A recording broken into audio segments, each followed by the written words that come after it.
ઉપલેટામાં બેવડી ઋતુના કારણે વાયરલ અને મોસમી બીમારીઓમાં તીવ્ર વધારો નોંધાયો છે. ઉપલેટાની સરકારી કોટેજ હોસ્પિટલમાં દર્દીઓનો ભારે ભરાવો જોવા મળી રહ્યો છે. હાલ હોસ્પિટલમાં રોજના 700 થી પણ વધુ દર્દીઓની ઓપીડી નોંધાઈ રહી છે. દર્દીઓનો વધારો થતા કેસબારી, દવાબારી, લેબોરેટરી ટેસ્ટ અને ડોક્ટર રૂમ બહાર સવારથી જ દર્દીઓની લાંબી કતારો થઈ રહી છે. ઉપલેટા અને આસપાસના ગ્રામ્ય વિસ્તારોમાં બદલાતા હવામાનને કારણે તાવ, શરદી, ઉધરસ, ઝાડા ઉલટી તેમજ ઠંડી ટાઢ જેવા વાયરલ અને પાણીજન્ય રોગોના કેસમાં ઉછાળો આવ્યો છે.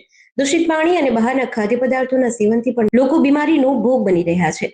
ગત મહિને ઉપલેટાની સરકારી કોટેજ હોસ્પિટલ પણ વધુ દર્દીઓએ સારવાર લીધી હતી, જ્યારે હાલ દરરોજ સવારથી જ લોકો મોટી સંખ્યામાં નિદાન અર્થે આવે છે.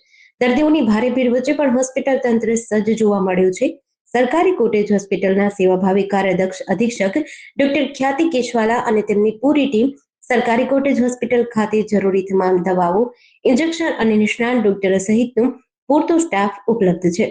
હેલો, હું ડૉક્ટર ખ્યાતિ ગરેજા, ઇન્ચાર્જ સુપ્રિન્ટેન્ડન્ટ અને નેત્ર સર્જનના જેમ કોટેજ હોસ્પિટલ ઉપલેટામાં ફરજ બજાવું છું. આપણે આજે જોઈએ તો આજે પેશન્ટનો ખૂબ ઘસારો જોવા મળે છે હોસ્પિટલમાં. અંદાજિત 700થી 800 જનરલ ઓપીડી, ગાયનેક, સર્જરી, પછી ઓર્થોપેડિશિયન, ડેન્ટલ, આ બધાનો આપણે પેશન્ટ જોઈએ તો લગભગ 700થી 800ની ઓપીડી થઈ છે.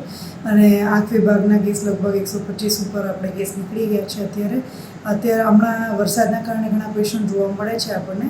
અને અમારી હોસ્પિટલ ખૂબ અત્યારે બધા સ્ટાફ તથા ડૉક્ટર્સ બધા સજ્જ છે. અત્યારે બધાને ટ્રીટમેન્ટ આપવા માટે સારી ક્વોલિટીની ટ્રીટમેન્ટ આપીએ છીએ અમે બધાને. Thank you. જેડીસી ન્યૂઝ સાથે વિપુલ ધામેચા, ઉપલેટા.